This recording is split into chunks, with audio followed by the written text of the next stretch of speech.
안녕하세요. 닥터 피지오입니다. 이번 시간에는 지난 시간과 지지난 시간에 이어서 세포막의 물질 이동에 대해서 공부해 보도록 하겠습니다. 자, 지난 시간에 했던 거 한번 살짝 좀 기억을 해볼까요? 지난 시간에는 확산 삼투 여과, 촉진확산, 능동수성 이렇게 5가지의 방법에 의한 물질 이동이 있다라고 공부했습니다. 자, 그렇다면 이번 시간에는 세포 안에서 이런 것들이 어떻게 일어나는지에 대해서 한번 정리해 보도록 하겠습니다. 그리고 나머지 2가지 또 세포 이동 방법도 같이 공부하도록 하겠습니다.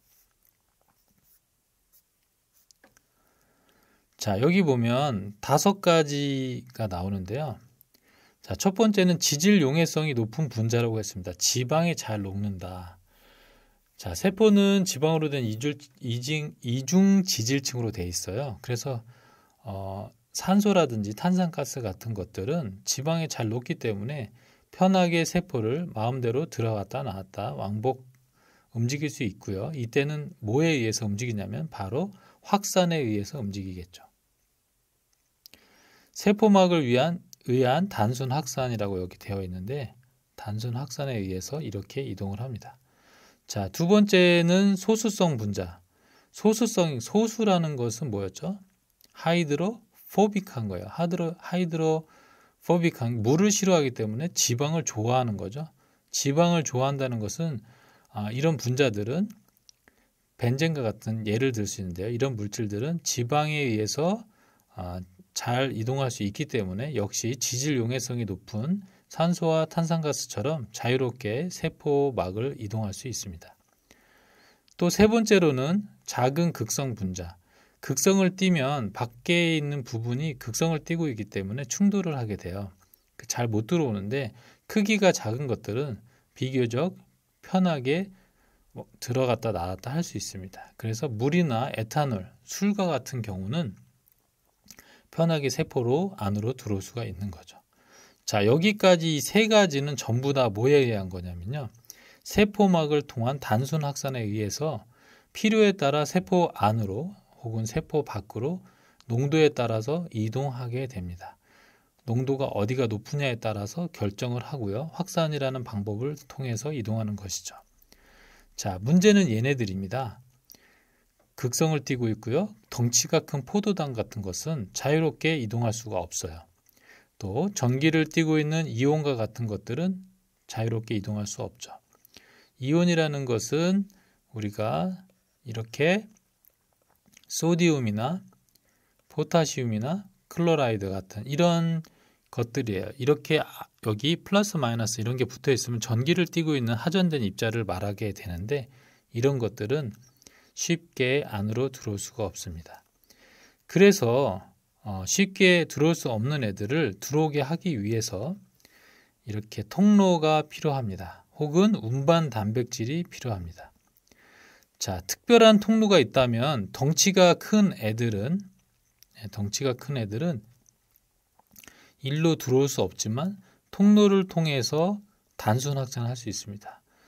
자, 덩치가 커서 작은 구멍으로 들어오지 못했는데요. 자, 여기서 열로 들어오는데 어떻게 들어옵니까? 이렇게 질문할 수도 있겠지만 실제로는 이 사이에 굉장히 작은 통로가 있는 거죠. 그 작은 통로로 작은 물질들을 이동을 하는 건데 큰 애들은 올 수가 없으니까요. 대표적인 것들이 이제 큰 포도당이나 이런 것들은 통로가 필요한 거죠. 그 통로를 통했지만 특별하게 어떤 기능은 없습니다. 이럴 때는 통로를 통한 단순 확산이라고 이야기합니다. 자, 어떨 때는 캐리어 프로테인이 필요해요. 운반 단백질에 의한 촉진 확산이 필요한데요. 이 2개의 차이는 통로 단백질이냐 아니면 운반 단백질이냐의 차이입니다. 자, 그 다음에 마지막으로는 농도를 역행하는 그런 경우가 있는데요. 이렇게 농도의 기울기를 역행하기 위해서 반대쪽으로 갈 수 있는데 이때는 에너지가 쓰게 되고요. 이때 이것을 펌프라고 이야기합니다. 그리고 이때 이동되는 것은 액티브 트랜스포트, 능동 수송이라고 하고요. 나머지는 다 에너지를 사용하지 않기 때문에 패시브 트랜스포트라고 합니다. 자, 지난 시간에 정리해서 봤던 확산, 삼투, 여과, 촉진 확산 중에서 여기서 확산에 의한 이동이 있고요. 촉진 확산에 의한 이동이 있는데 확산에 의한 이동이 작은 구멍을 통해서 들어갔다 나왔다 할 것이냐 아니면 통로를 통해서 단순 확산을 할 것이냐 이건 심플 디퓨전이고요. 캐리어 프로테인이 필요해서 들어와야 되는 경우가 있습니다. 이 세 가지는 다 에너지를 사용하지 않기 때문에 패시브 트랜스포트라고 합니다. 반면에 에너지를 써서 농도가 낮은 곳에서 높은 곳으로 가고요. 대표적인 것이 지난 시간에 배웠죠. 소디움 포타시움 펌프가 있었는데요. 농도의 기울기를 역행하게 되고 이럴 때 이동하는 것을 우리가 액티브 트랜스포트라고 합니다.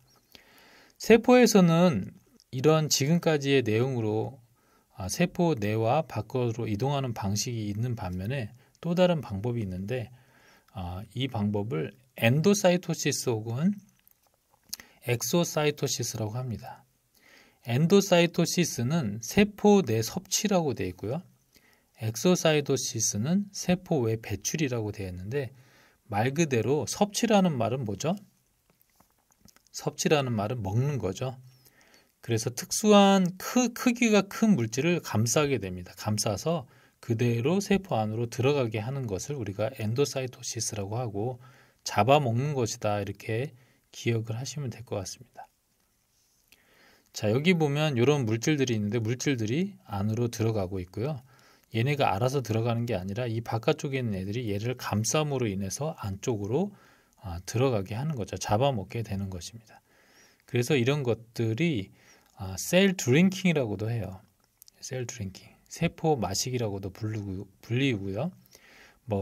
우리 몸에 들어가는 균 같은 박테리아 세포라든지 아니면 퇴화물질 같은 것을 잡아먹는 포식작용.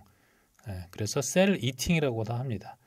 셀 드링킹과 셀 이팅이라고 하는 것이 바로 엔도사이토시스라고 생각하시면 되겠습니다.